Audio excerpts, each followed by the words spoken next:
Ironis, meski dominasi laga, timnas Indonesia justru dipermalukan Cina.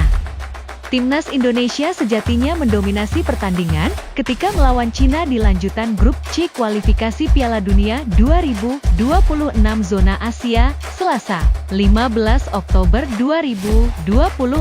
Sayangnya, JIZS DKA takluk 1-2 di Stadion Qingdao, meskipun unggul penguasaan bola.